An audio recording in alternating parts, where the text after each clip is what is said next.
ಓಂ ನಮಃ ಶಿವಾಯ್. ಭಾರತ್ ಮಾತಾ ಶಿವಶಕ್ತಿ ಅವತಾರ್.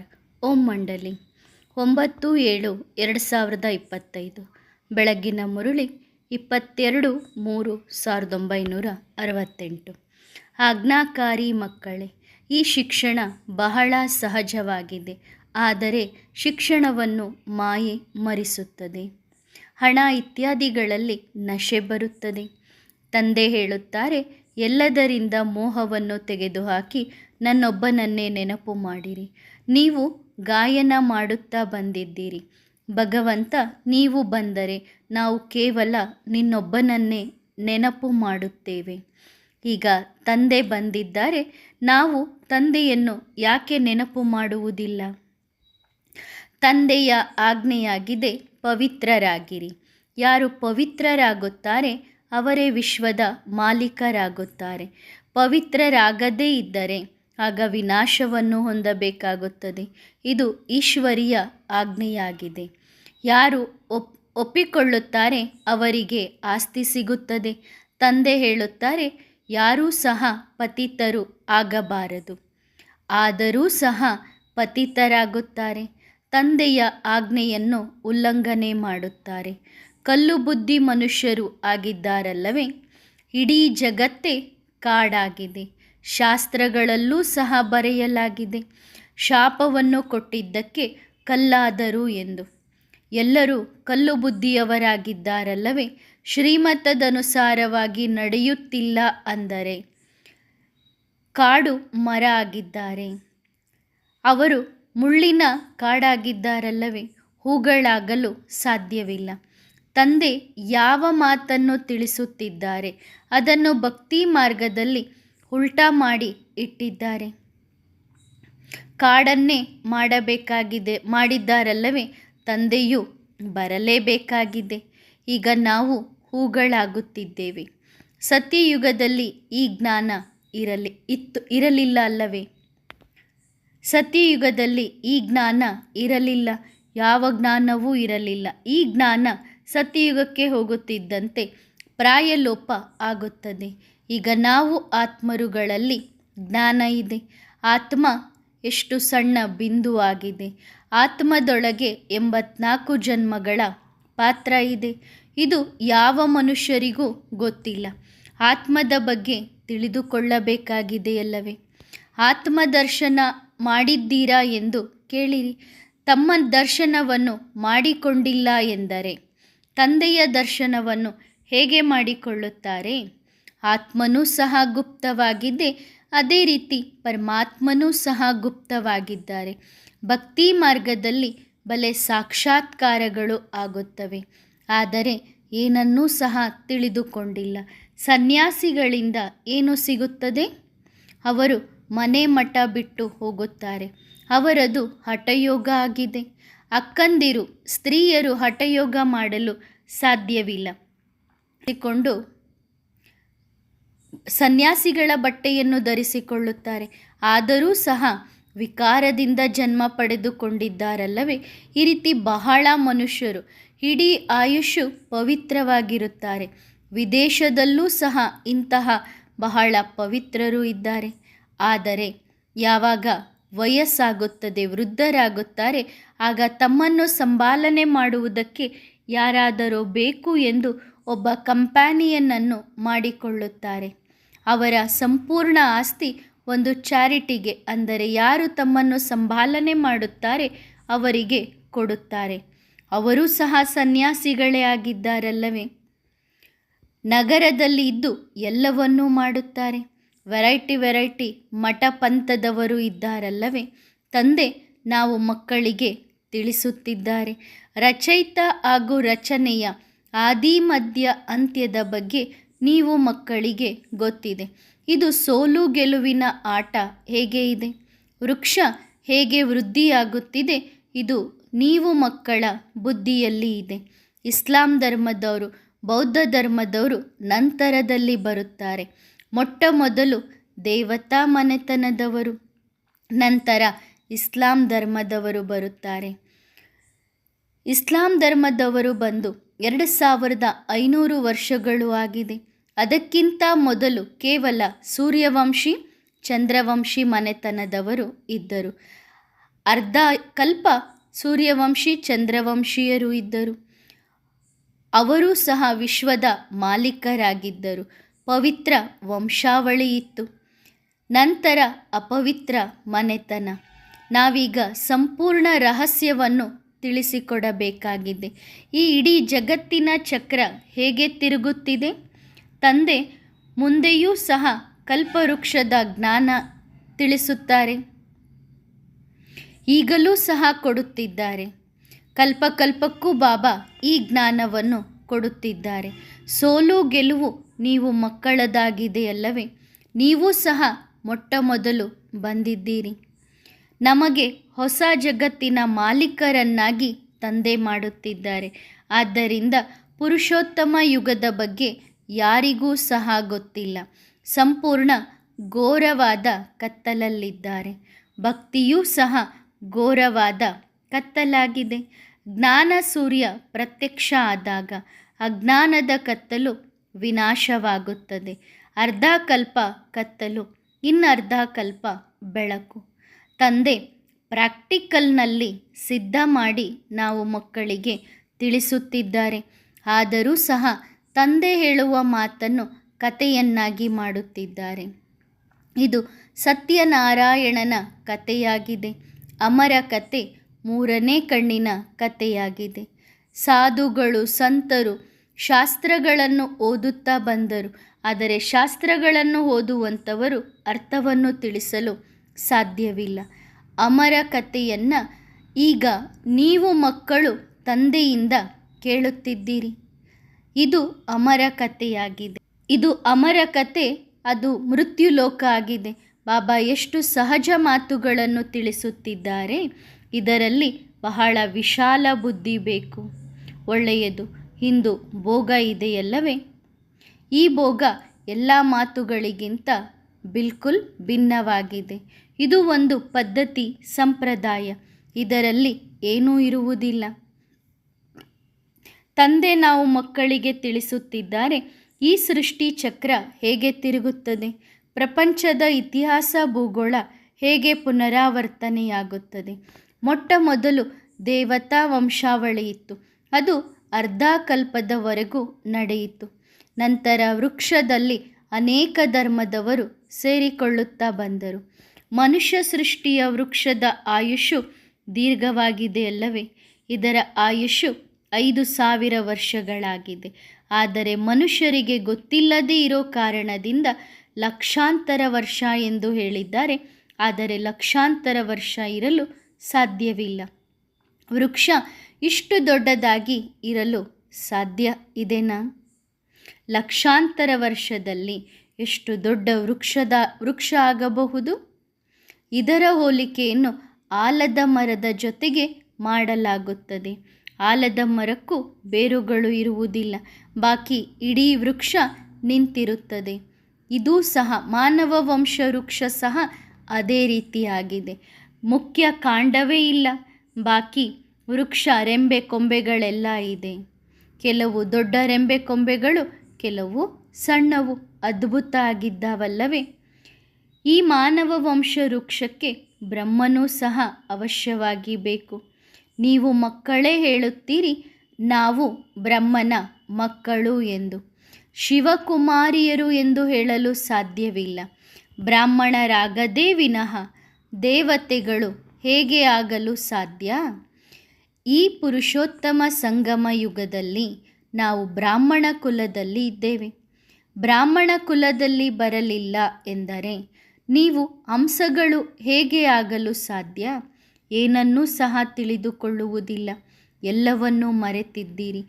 ದೇಹಾಭಿಮಾನಿಗಳಾಗಿದ್ದೀರಿ. ಕಲಿಸುವಂತಹ ಶಿಕ್ಷಕರ ವಿನಃ ಆತ್ಮಾಭಿಮಾನಿಗಳಾಗಲು ಸಾಧ್ಯವಿಲ್ಲ. ಅದೃಷ್ಟದಲ್ಲಿ ಇಲ್ಲ ಎಂದರೆ ಇಂತಹ ಉಲ್ಟಾ ವಿಚಾರಗಳು ಬರುತ್ತವೆ. ಬ್ರಹ್ಮನೊಂದಿಗೆ ಓದುವುದಿಲ್ಲ. ಬ್ರಹ್ಮನಿಗೆ ಅಂದರೆ ತಂದೆಗೆ ಪತ್ರನೂ ಬರೆಯುವುದಿಲ್ಲ. ಬ್ರಹ್ಮನ ಮಕ್ಕಳಾಗಿ ಬ್ರಹ್ಮನ ಜೊತೆಗೆ ಸಂಬಂಧವನ್ನು ಇಟ್ಟುಕೊಳ್ಳುವುದಿಲ್ಲ ಎಂದರೆ ಅವರು ದ್ರೋಹಿಗಳಾದಂತೆ. ಇದು ಬಹಳ ತಿಳಿದುಕೊಳ್ಳುವಂತಹ ಮಾತಾಗಿದೆ. ಅರ್ಥವನ್ನು ತಿಳಿದುಕೊಳ್ಳದೇ ಇರುವ ಕಾರಣದಿಂದ ಗೊಂದಲದಲ್ಲಿ ಬಂದಿದ್ದಾರೆ ಅಲ್ಲವೇ? ಬ್ರಾಹ್ಮಣ ಕುಲ ಬೇಕಾಗಿದೆ.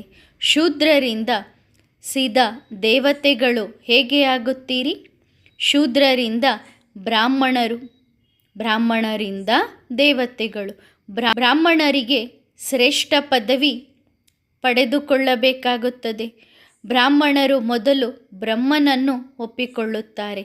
ತಂದೆ ಸ್ವಯಂ ಹೇಳುತ್ತಾರೆ, ಬ್ರಹ್ಮನ ಮೂಲಕ ನನ್ನೊಬ್ಬನನ್ನೇ ನೆನಪು ಮಾಡಿರಿ. ಆದರೆ ಬ್ರಾಹ್ಮಣ ಕುಲ ಅವಶ್ಯವಾಗಿ ಬೇಕಲ್ಲವೇ? ಬ್ರಾಹ್ಮಣರ ಜೊತೆಗೆ ಸಂಬಂಧ ಇಲ್ಲ ಅಂದರೆ ಬಾಕಿ ಏನೂ ಇದೆ? ಯಾರ ಜೊತೆಗೆ ಸಂಬಂಧ ಇಲ್ಲ ಅಂಥವರಿಗೆ ಹೇಳಲಾಗುತ್ತದೆ ಅವರು ನಿರ್ಗತಿಕರು. ನಾವು ಸತೋಪ್ರಧಾನರಾಗಿದ್ದೇವೆ ಎಂದು ಹೇಳುವಂಥವರು ಯಾರಾದರೂ ಇದ್ದಾರಾ? ಹಾಗಾದರೆ ಇದು ಸತ್ಯಯುಗ ಆಗಿದೆಯೇನು? ಮನುಷ್ಯರು ಹೇಳುತ್ತಾರೆ ಸ್ವರ್ಗ ಹಾಗೂ ನರಕ ಇಲ್ಲಿಯೇ ಇದೆ ಎಂದು. ಈಗ ಅವರೊಂದಿಗೆ ಮಾತನಾಡಿ ತಲೆ ಕೆಡಿಸಿಕೊಳ್ಳುತ್ತೀರೇನು? ಅವರು ಉಲ್ಟಾ ಸುಲ್ಟಾ ಪ್ರಶ್ನೆಗಳನ್ನು ಮಾಡುತ್ತಾರೆ. ತಂದೆಯ ಹತ್ತಿರ ಈ ರೀತಿಯ ಪ್ರಶ್ನೆಗಳನ್ನು ಮಾಡಲಾಗುತ್ತದೆಯೇನು? ತಂದೆ ಬಂದು ಮುರುಳಿಯಲ್ಲಿ ಎಲ್ಲವನ್ನೂ ತಿಳಿಸಿಕೊಡುತ್ತಾರೆ. ಅವರು ತಾವಾಗಿಯೇ ಬಂದು ಮುರುಳಿಯ ಮೂಲಕ ಎಲ್ಲವನ್ನೂ ತಿಳಿಸಿಕೊಡುತ್ತಾರೆ. ನಾವು ಮಕ್ಕಳಿಗೆ ಗೊತ್ತಿದೆ, ಇಂದು ಮುರುಳಿಯಲ್ಲಿ ನಮ್ಮ ಮನಸ್ಸಿನ ಮಾತುಗಳು ಬಂತು ಎಂದು ಹೇಳುತ್ತೇವೆ. ಎಲ್ಲದಕ್ಕೂ ಆಧಾರ ಮುರುಳಿಯಾಗಿದೆ. ತಂದೆ ಎಷ್ಟು ಸಹಜವಾಗಿ ತಿಳಿಸಿಕೊಡುತ್ತಾರೆ. ಆದರೂ ಸಹ ಮಾಯೆ ಎಲ್ಲವನ್ನೂ ಮರೆಸುತ್ತದೆ. ಇದು ನಾಟಕ ಮಾಡಲ್ಪಟ್ಟಿದೆ. ತಂದೆಯ ವಿನಃ ಬೇರೆ ಯಾರೂ ಈ ಮಾತನ್ನು ತಿಳಿಸಲು ಸಾಧ್ಯವಿಲ್ಲ. ನೀವು ಸ್ವದರ್ಶನ ಚಕ್ರಧಾರಿಗಳಾಗಿದ್ದೀರಿ, ಆದರೆ ಬ್ರಾಹ್ಮಣರ ಮಾಲೆ ಆಗುವುದಿಲ್ಲ. ರುಂಡ ಮಾಲೆ ತಯಾರಾಗುತ್ತದೆ, ನಂತರ ವಿಷ್ಣುವಿನ ಮಾಲೆ ಆಗುತ್ತದೆ. ಈ ಶಿಕ್ಷಣ ಬಹಳ ಸಹಜ ಇದೆ, ಆದರೆ ಮಾಯೆ ಮರೆಸುತ್ತದೆ. ಹಣದ ನಶೆಯಲ್ಲಿ ಬಹಳಷ್ಟು ಜನ ಬರುತ್ತಾರೆ. ತಂದೆ ಹೇಳುತ್ತಾರೆ, ಎಲ್ಲದರಿಂದ ಮೋಹವನ್ನು ತೆಗೆದುಹಾಕಿರಿ, ನನ್ನೊಬ್ಬನನ್ನೇ ನೆನಪು ಮಾಡಿರಿ. ನೀವು ಗಾಯನ ಮಾಡುತ್ತಾ ಬಂದಿದ್ದೀರಿ, ಭಗವಂತ ನೀನು ಬಂದದ್ದೇ ಆದರೆ ನಾನು ಕೇವಲ ನಿನ್ನೊಬ್ಬನನ್ನೇ ನೆನಪು ಮಾಡುತ್ತೇನೆ. ಈಗ ತಂದೆ ಬಂದಿದ್ದಾರೆ ಅಂದ ಮೇಲೆ ನೀವು ಯಾಕೆ ತಂದೆಯನ್ನು ನೆನಪು ಮಾಡುತ್ತಿಲ್ಲ? ಬಲೆ ಮನೆ ಗೃಹಸ್ಥದಲ್ಲಿ ಇರಿ, ಕೇವಲ ನನ್ನೊಬ್ಬನನ್ನೇ ನೆನಪು ಮಾಡಿರಿ. ನಾನು ಪರಮಧಾಮದಿಂದ ನೀವು ಮಕ್ಕಳಿಗೆ ಓದಿಸಲು ಬಂದಿದ್ದೇನೆ. ನಾನು ಕಲ್ಪಕಲ್ಪಕ್ಕೂ ಈ ತನುವಿನಲ್ಲಿಯೇ ಬರುತ್ತೇನೆ. ನಾನು ಒಬ್ಬರಲ್ಲಿಯೇ ಏಕೆ ಬರುತ್ತೇನೆ?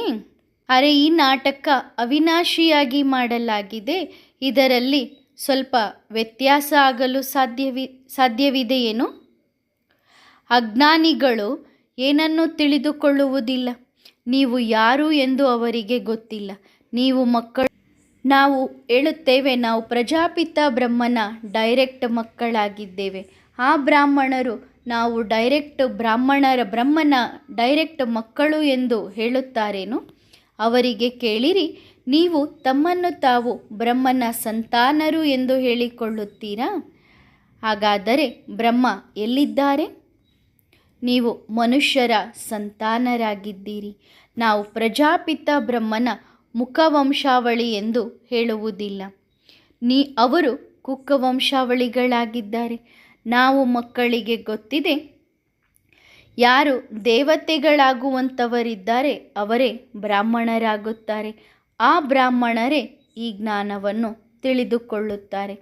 ಈಗ ನೀವು ಮಕ್ಕಳು ತಿಳಿಸಲು ಸಾಧ್ಯವಿದೆ. ಒಂದು ವೇಳೆ ಆ ಬ್ರಾಹ್ಮಣರು ತಮ್ಮನ್ನು ತಾವು ಬ್ರಹ್ಮನ ಸಂತಾನರು ಎಂದು ಹೇಳಿಕೊಂಡರೆ, ಹಾಗಾದರೆ ಬ್ರಹ್ಮ ಎಲ್ಲಿದ್ದಾರೆ? ಅವರು ಯಾವಾಗ ಬರುತ್ತಾರೆ? ಅವರಿಗೆ ಕೇಳಿರಿ, ನೀವು ಗೀತಾ ಅಧ್ಯಯನ ಮಾಡಿದ್ದೀರಲ್ಲವೇ? ತಮ್ಮ ಧರ್ಮದ ಬಗ್ಗೆಯೇ ತಿಳಿದುಕೊಂಡಿಲ್ಲ. ತಂದೆ ಹೇಳುತ್ತಾರೆ, ನಾನು ಬ್ರಹ್ಮನ ಮೂಲಕ ಸ್ವರ್ಗದ ಸ್ಥಾಪನೆಯನ್ನು ಮಾಡಿಸುತ್ತೇನೆ. 3 ಮೂರ್ತಿಗಳಿದ್ದಾವಲ್ಲವೇ? ತ್ರಿಮೂರ್ತಿ ಅಂದರೆ ಬ್ರಹ್ಮ, ವಿಷ್ಣು, ಶಂಕರ. ಇವರು ಯಾರ ಸಂತಾನ ಆಗಿದ್ದಾರೆ? ಇವರ ರಚಯಿತ ಯಾರಾಗಿದ್ದಾರೆ? ಈ ಮಾತನ್ನು ಯಾರೂ ತಿಳಿಸಲು ಸಾಧ್ಯವಿಲ್ಲ. ಏಕೆಂದರೆ ಎಲ್ಲರ ಬುದ್ಧಿಯಲ್ಲಿ ಪರಮಾತ್ಮ ಸರ್ವವ್ಯಾಪಿ ಎನ್ನುವ ಜ್ಞಾನ ಬುದ್ಧಿಯಲ್ಲಿ ಕುಳಿತುಕೊಂಡಿದೆ. ತಂದೆ ಹೇಳುತ್ತಿದ್ದಾರೆ, ನನ್ನೊಬ್ಬನನ್ನೇ ನೆನಪು ಮಾಡುತ್ತಾ ನೀವು ಪಾವನರಾಗಿ ನನ್ನ ಹತ್ತಿರ ಬರುತ್ತೀರಿ. ಹೇಗೆ ಸೊಳ್ಳೆಗಳ ನೊಣಗಳ ಗುಂಪು ಹಾರುತ್ತದೆಯಲ್ಲವೇ? ಒಂದು ರಾಣಿ ನೊಣ ಹಾರಿದರೆ ಅದರ ಹಿಂದೆ ಎಲ್ಲ ಉಳಿದ ನೊಣಗಳು ಹಾರುತ್ತವೆ.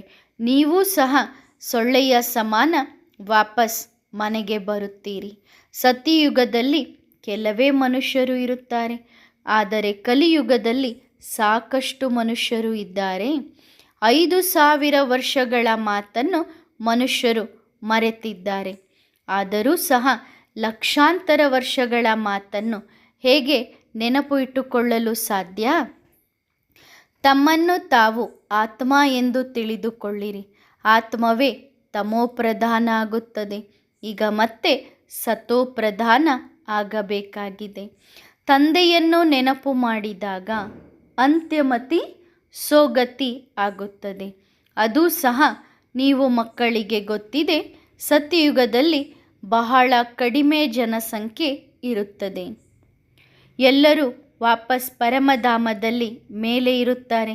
ಆದ್ದರಿಂದ ನಿರಾಕಾರಿ ವೃಕ್ಷವನ್ನು ತೋರಿಸಲಾಗಿದೆ. ನಿರಾಕಾರಿ ಹಾಗೂ ನಂತರದಲ್ಲಿ ಸಾಕಾರಿ. ತಂದೆ ಸಾಕ್ಷಾತ್ಕಾರವನ್ನು ಸಹ ಮಾಡಿಸುತ್ತಾರೆ. ನೀವು ಮಕ್ಕಳು ನೋಡುತ್ತಿದ್ದೀರಿ ಸೂಕ್ಷ್ಮ ಫರಿಸ್ತಾಗಳು ಇರುವುದನ್ನು. ಸಂಪೂರ್ಣ ಬ್ರಹ್ಮನ ಹತ್ತಿರ ಹೋಗುತ್ತಾರೆ. ಬಾಬನೂ ಸಹ ಇವರಲ್ಲಿ ಬಂದು ನಾವು ಮಕ್ಕಳಿಗೆ ತಿಳಿಸುತ್ತಾರೆ. ಮೂಲ ಮಾತು ತಂದೆ ಇಲ್ಲಿ ಬಂದು ನಮ್ಮನ್ನು ಪಾವನರನ್ನಾಗಿ ಮಾಡುತ್ತಿದ್ದಾರೆ. ಸೂಕ್ಷ್ಮವತನದಲ್ಲಿ ಯಾವ ಕೆಲಸವೂ ಮಾಡುವುದಿಲ್ಲ. ಪಾವನರಾಗುವುದರಿಂದಲೇ ಸೂಕ್ಷ್ಮವತನದಲ್ಲಿ ಫರಿಸ್ತಾಗಳಾಗುತ್ತೇವೆ. ಪಾವನರಾಗುವುದಕ್ಕೋಸ್ಕರ ಪರಿಶ್ರಮ ಪಡಬೇಕಾಗಿದೆ. ಆದ್ದರಿಂದ ಪ್ರಾಚೀನ ಭಾರತ ಯೋಗ ಎಂದು ಹೇಳುತ್ತಾರೆ. ತಂದೆಯೇ ಈ ಯೋಗವನ್ನು ಕಲಿಸಿದ್ದಾರೆ. ಕೃಷ್ಣನ ಹೆಸರನ್ನು ಹಾಕುವುದರಿಂದ ಎಲ್ಲರೂ ಗೊಂದಲದಲ್ಲಿ ಬರುತ್ತಾರೆ. ಇದು ಸಹ ನಾಟಕ ಮಾಡಲ್ಪಟ್ಟಿದೆ. ಅವರು ಹಠಯೋಗಿಗಳು, ನೀವು ರಾಜಯೋಗಿಗಳು. ಹಠಯೋಗಿಗಳಲ್ಲೂ ಕೂಡ ವೆರೈಟಿ ಇದ್ದಾರೆ. ಜೈಪುರದಲ್ಲಿ ಎಷ್ಟು ವೆರೈಟಿ ಇದೆ ಎನ್ನುವುದನ್ನು ತೋರಿಸಿದ್ದಾರೆ.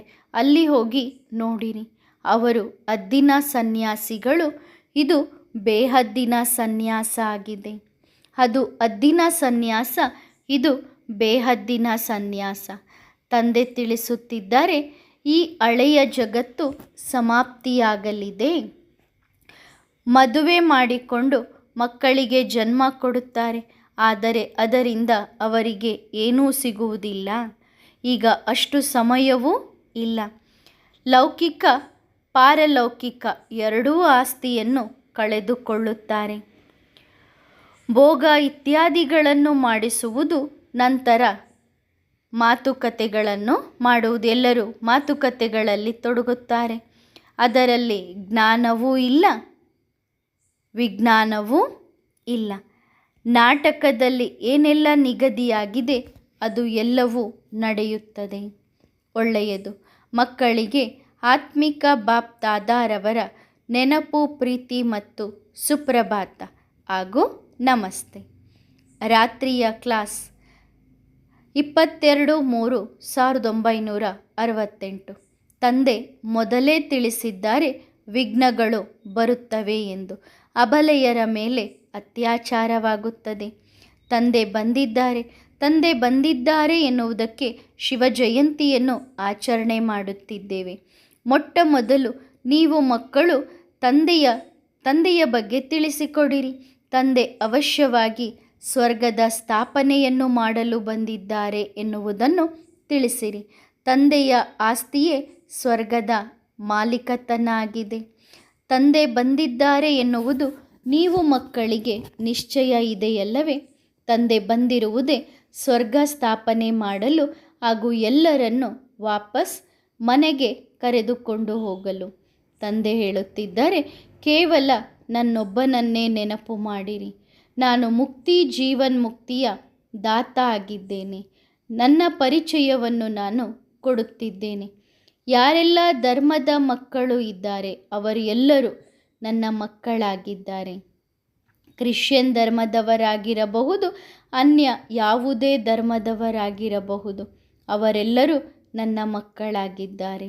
ನಾನು ಬಂದಿರುವುದೇ ಎಲ್ಲರನ್ನೂ ನನ್ನ ಜೊತೆಗೆ ಕರೆದುಕೊಂಡು ಹೋಗಲು. ಯಾವ ಪ್ರಶ್ನೆಯೂ ಇಲ್ಲಿ ಬರುವುದಿಲ್ಲ. ಕೇವಲ ತಂದೆಯ ಮೇಲೆ ನಿಶ್ಚಯ ಇರಬೇಕು. ತಂದೆ ಬಂದಿದ್ದಾರೆ ಎನ್ನುವ ನಿಶ್ಚಯ ಇರಬೇಕು. ಅವಶ್ಯವಾಗಿ ಹೊಸ ಜಗತ್ತಿನ ಸ್ಥಾಪನೆಯನ್ನು ತಂದೆ ಮಾಡುತ್ತಿದ್ದಾರೆ. ತಂದೆ ಕಲ್ಯಾಣಕಾರಿಯಾಗಿದ್ದಾರೆ. ತಂದೆ ಬಂದಿದ್ದಾರೆ ಎಂದ ಮೇಲೆ ಯಾವ ಪ್ರಶ್ನೆಯೂ ಬರಲು ಸಾಧ್ಯವಿಲ್ಲ. ಇದು ಶ್ರೀಮತವಾಗಿದೆ. ತಂದೆಯಾದ ನನ್ನೊಬ್ಬನನ್ನೇ ನೆನಪು ಮಾಡಿದಾಗ ನೀವು ಸತೋಪ್ರಧಾನ ಬುದ್ಧಿಯವರಾಗುತ್ತೀರಿ. ನಿಶ್ಚಯ ಬುದ್ಧಿ ವಿಜಯಂತಿ, ಸಂಶಯ ಬುದ್ಧಿ ವಿನಶ್ಯಂತಿ. ತಂದೆ ಎಲ್ಲವನ್ನೂ ತಿಳಿದುಕೊಂಡಿದ್ದಾರೆ ಹಾಗೂ ಎಲ್ಲವನ್ನೂ ಎಲ್ಲರಿಗೂ ತಿಳಿಸುತ್ತಿದ್ದಾರೆ. ನಾವು ಏನನ್ನೂ ತಿಳಿದುಕೊಂಡಿಲ್ಲ. ಕೆಲವರು ಗೊತ್ತಿಲ್ಲ ಎಂದು ಹೇಳುತ್ತಾ ಬಂದರು. ಅವರಿಗೆ ಏನೂ ಸಹ ಗೊತ್ತಿಲ್ಲ. ಭಕ್ತಿ ಮಾರ್ಗದಲ್ಲಿ ಏನನ್ನೂ ಸಹ ತಿಳಿದುಕೊಂಡಿಲ್ಲ. ತಂದೆಯಿಂದ ಮುಕ್ತಿ ಜೀವನ್ಮುಕ್ತಿಯ ಆಸ್ತಿ ಸಿಗುತ್ತಿದೆ. ಪತಿತ ಪಾವನ ತಂದೆ ತಾನಾಗಿಯೇ ಬಂದು ಎಲ್ಲವನ್ನೂ ತಿಳಿಸುತ್ತಿದ್ದಾರೆ ಎಂದ ಮೇಲೆ ಪ್ರಶ್ನೆಗಳು ಬರುವುದಿಲ್ಲ. ಆದರೆ ಮಾಯೆ ತನ್ನ ಮತವನ್ನು ಇಡುತ್ತದೆ.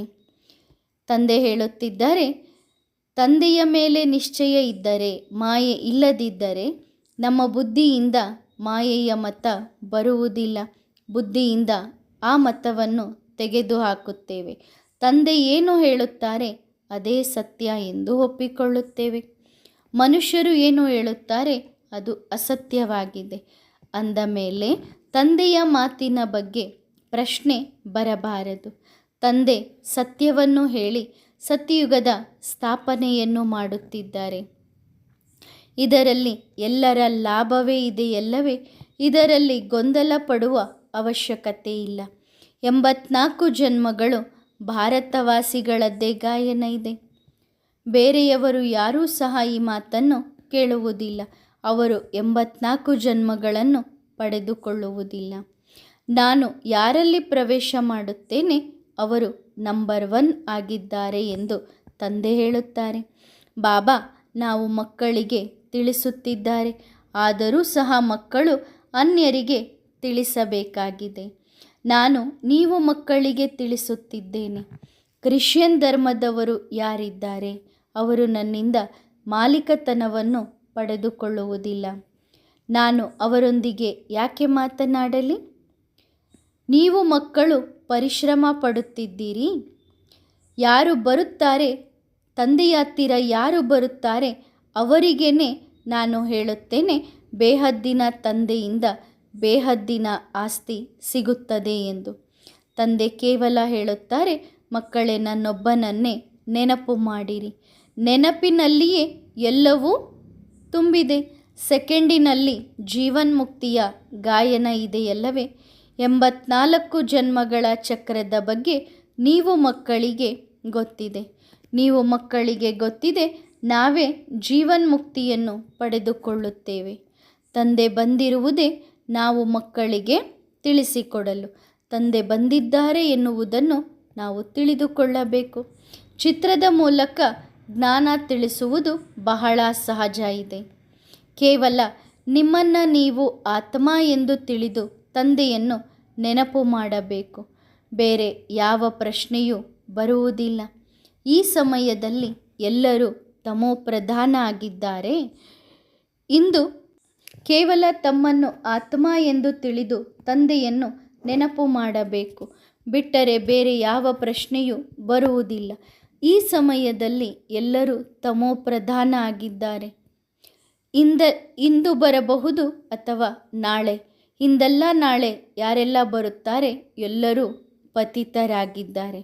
ಪರಮಧಾಮದಿಂದ ಯಾರೇ ಬಂದರೂ ಎಲ್ಲರೂ ಈ ಸಮಯದಲ್ಲಿ ಎಲ್ಲರೂ ಪತಿತರಾಗಿದ್ದಾರೆ. ಇಲ್ಲಿ ಒಬ್ಬರೂ ಸಹ ಪಾವನರು ಇಲ್ಲ. ಪಾವನ ಜಗತ್ತಿನಲ್ಲಿ ಒಬ್ಬರೂ ಸಹ ಪತಿತರು ಇರುವುದಿಲ್ಲ. ಪತಿತ ಜಗತ್ತಿನಲ್ಲಿ ಪಾವನರು ಒಬ್ಬರೂ ಇಲ್ಲ. ಇಲ್ಲಿ ಪ್ರತಿಯೊಂದು ವಸ್ತು ದುಃಖ ಕೊಡುವಂಥದ್ದಾಗಿದೆ. ಇದಕ್ಕೆ ಹೇಳಲಾಗುತ್ತದೆ ಅರ್ಧ ಕಲ್ಪ ಜ್ಞಾನ ಮಾರ್ಗ, ಇನ್ನರ್ಧ ಕಲ್ಪ ಭಕ್ತಿ ಮಾರ್ಗ. ಶಾಸ್ತ್ರಗಳಲ್ಲಿ ಈ ಯಾವ ಮಾತುಗಳು ಇಲ್ಲ. ಯಾವುದೆಲ್ಲ ಶಾಸ್ತ್ರಗಳನ್ನು ಓದುತ್ತಾ ಬಂದಿದ್ದೀರಿ ಅದು ಎಲ್ಲವೂ ಭಕ್ತಿಯಾಗಿದೆ. ನಿಮಗೆ ಶಾಸ್ತ್ರಗಳ ಹೆಸರನ್ನು ತೆಗೆದುಕೊಳ್ಳುವುದಿಲ್ಲ. ಇದರಿಂದಲೇ ನಾವು ದುರ್ಗತಿಯನ್ನು ಪಡೆದುಕೊಳ್ಳುತ್ತಾ ಬಂದಿದ್ದೇವೆ ಅಂದ ಮೇಲೆ ಅದರ ಹೆಸರನ್ನು ಯಾಕೆ ತೆಗೆದುಕೊಳ್ಳಬೇಕು? ತಂದೆ ಹೇಳುತ್ತಾರೆ, ಭಕ್ತಿ ಮಾರ್ಗದಲ್ಲಿ ಶಾಸ್ತ್ರಗಳಿದ್ದಾವೆ. ಅದರ ಮಾತುಗಳನ್ನು ಈಗ ತೆಗೆಯಬೇಡಿರಿ. ಅದರಲ್ಲಿ ಎಲ್ಲ ಇವಿಲ್ ಮಾತುಗಳು ಅಂದರೆ ಹಸುರಿ ಮಾತುಗಳು ಇದ್ದಾವೆ. ಓದುತ್ತಾ ಓದುತ್ತಾ ಪ್ರತಿಯೊಬ್ಬರು ಕೆಳಗಿಳಿಯುತ್ತಾ ಬಂದಿದ್ದಾರೆ. ಈಗ ನಾನು ಯಾವುದನ್ನು ತಿಳಿಸುತ್ತೇನೆ ಅದನ್ನು ಕೇಳಿದಾಗ ಸದ್ಗತಿಯನ್ನು ಪಡೆಯುತ್ತೀರಿ. ಇಲ್ಲಿ ಮನುಷ್ಯರು ಮಂಗಗಳಿಗಿಂತಲೂ ಕಡೆಯಾಗಿದ್ದಾರೆ. ಈ ಸಮಯದಲ್ಲಿ ಈ ಮಾತನ್ನು ಮನುಷ್ಯರಿಗೆ ಹೇಳಲಾಗುತ್ತದೆ. ಯುದ್ಧದಲ್ಲಿಯೂ ನೋಡಿರಿ ಏನು ಮಾಡುತ್ತಾರೆ. ತಂದೆ ಮಕ್ಕಳಿಗೆ ಶ್ರೀಮತವನ್ನು ಕೊಡುತ್ತಿದ್ದಾರೆ. ನಾವು ಮಕ್ಕಳು ಆ ಶ್ರೀಮತದಂತೆ ನಡೆಯಬೇಕು. ಅನ್ಯ ಯಾವ ಮಾತುಗಳಂತೆ ಅಲ್ಲ. ಮಧುರ ತಂದೆ ಅತೀ ಮಧುರರನ್ನಾಗಿ ಮಾಡುತ್ತಿದ್ದಾರೆ. ಈ ಜ್ಞಾನ ವಿಶೇಷವಾಗಿ ಭಾರತವಾಸಿಗಳಿಗಾಗಿ ಇದೆ. ಇದು ಸಹಜ ಜ್ಞಾನ ಆಗಿದೆ. ತಂದೆಯ ಹತ್ತಿರ ಜನ್ಮವನ್ನು ಪಡೆದುಕೊಂಡಿದ್ದೇವೆ ಎಂದ ಮೇಲೆ ತಂದೆಯ ಆಸ್ತಿಗೆ ಹಕ್ಕುದಾರರೂ ಆಗಿದ್ದೇವೆ. ನಾವು ವಿಶ್ವದ ಮಾಲೀಕರಾಗುತ್ತಿದ್ದೇವೆ. ಕೇವಲ ನೆನಪಿನ ಯಾತ್ರೆ ಬೇಕು, ಬಿಟ್ಟರೆ ಬೇರೆ ಯಾವ ತೊಂದರೆಯೂ ಇಲ್ಲ. ನೆನಪಿನ ಯಾತ್ರೆಯ ವಿನಃ ಬೇರೆ ಯಾವ ಕಷ್ಟವೂ ಇಲ್ಲ. ತಂದೆ ಹೇಳುತ್ತಿದ್ದಾರೆ, ಕೆಟ್ಟದ್ದನ್ನು ಕೇಳಬೇಡಿರಿ. ಹುಚ್ಚುತನದ ಮಾತುಗಳನ್ನು ಮಾತನಾಡಬೇಡಿರಿ. ತಂದೆಯ ಮುಂದೆ ಯಾರ ಮಾತುಗಳನ್ನು ತಿಳಿಸುತ್ತಿದ್ದೀರಿ? ಅಸುರಿ ಮಾತುಗಳನ್ನು ಬಿಡಬೇಕು. ಶಿವಬಾಬಾ ಎಲ್ಲರ ತಂದೆಯಾಗಿದ್ದಾರಲ್ಲವೇ?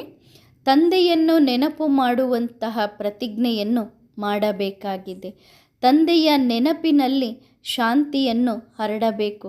ಎದ್ದರೂ ಕುಳಿತರೂ ತಂದೆಯನ್ನು ನೆನಪು ಮಾಡಬೇಕು. ಅನ್ಯ ಯಾವ ವಸ್ತುಗಳ ನೆನಪನ್ನು ಮಾಡಬಾರದು. ಒಳ್ಳೆಯದು. ಮಧುರಾತಿ ಮಧುರ ಆತ್ಮಿಕ ಮಕ್ಕಳಿಗೆ ಬಾಪ್ ದಾದಾರವರ ನೆನಪು, ಪ್ರೀತಿ, ಗುಡ್ ನೈಟ್. ಆತ್ಮಿಕ ಮಕ್ಕಳಿಗೆ ಆತ್ಮಿಕ ತಂದೆಯ ನಮಸ್ತೆ. ವರದಾನ: ಸೂಕ್ಷ್ಮ ಪುರುಷಾರ್ಥಿ ಆಗಿರಿ. ಈಗ ವಿಸ್ತಾರದ ಪುರುಷಾರ್ಥದ ಸಮಯ ಸಮಾಪ್ತಿಯಾಗಿದೆ. ಈಗ ಗುಹ್ಯ ಸೂಕ್ಷ್ಮ ಪುರುಷಾರ್ಥ ಮಾಡಬೇಕು. ಮಾತು ಹಾಗೂ ಕರ್ಮವನ್ನು ಚೆಕಿಂಗ್ ಮಾಡಿಕೊಳ್ಳುತ್ತಾ ವಿಸ್ತಾರದ ಮಾತುಗಳಲ್ಲಿ ಹೋಗುತ್ತೀರಿ. ಈಗ ಸಂಕಲ್ಪಗಳ ಮೇಲೆ ವಿಶೇಷ ಗಮನ ಕೊಡಬೇಕು. ಸದಾ ಈ ರೀತಿ ಯೋಚಿಸಿರಿ. ನಾನು ಏನು ಯೋಚಿಸುತ್ತೇನೆ, ಏನು ಸಂಕಲ್ಪ ಮಾಡುತ್ತೇನೆ, ನನ್ನ ಸಂಕಲ್ಪ ಯಾವ ರೀತಿ ಇದೆ, ಅದರಂತೆ ನನ್ನ ವಾತಾವರಣ ರೂಪಿತ ಆಗುತ್ತದೆ ಎಂದು ಯೋಚಿಸಬೇಕು. ಒಳ್ಳೆಯದು. ಓಂ ನಮಃ ಶಿವಾಯ.